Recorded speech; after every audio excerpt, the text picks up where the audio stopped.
Have you ever had chorizo that just, well, hits different? Something beyond just heat. Today, we're doing a deep dive into one specific recipe for that amazing spicy Mexican sausage. Our mission really is to figure out what makes this particular chorizo recipe tick. What's its secret? Exactly. We're going to unpack how just a few key things put together just so create that really distinctive flavor everyone loves. It's about understanding the why.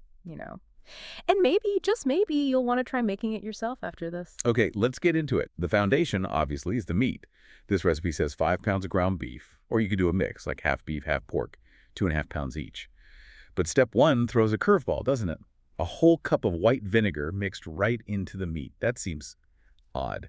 Not just a marinade, but in the mix.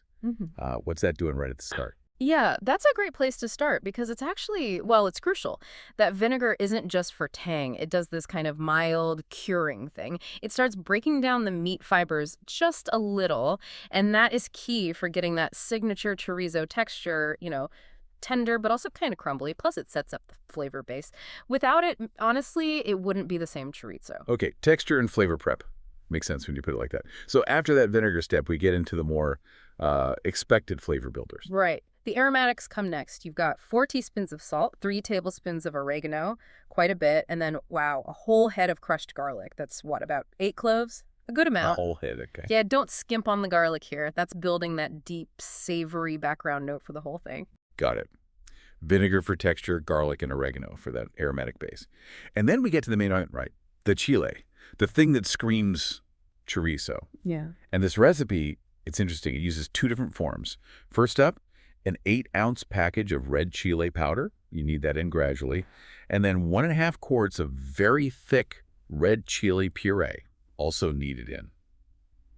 That sounds intense. It is intense in the best way. And that dual approach, it's actually pretty clever. Think of the powder like the first layer. It gives you that immediate, vibrant color, that dry heat, and it gets everywhere quickly. Okay. But the puree, that thick puree, brings the moisture, the body, and a much deeper, more complex chile flavor. It's richer.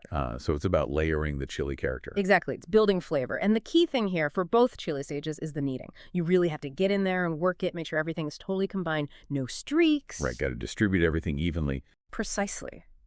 Then, after all that mixing and kneading, you let it marinate for an hour, just 1 hour.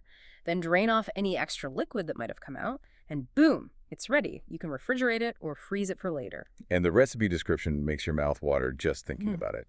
It says it's absolutely delicious with scrambled eggs, served with homemade tortillas and obviously some homemade salsa. That sounds like the perfect breakfast. What does that serving suggestion tell you? Oh, it tells you it's incredibly versatile, right? It's perfect with eggs, but you could use it in tacos, quesadillas, so many things.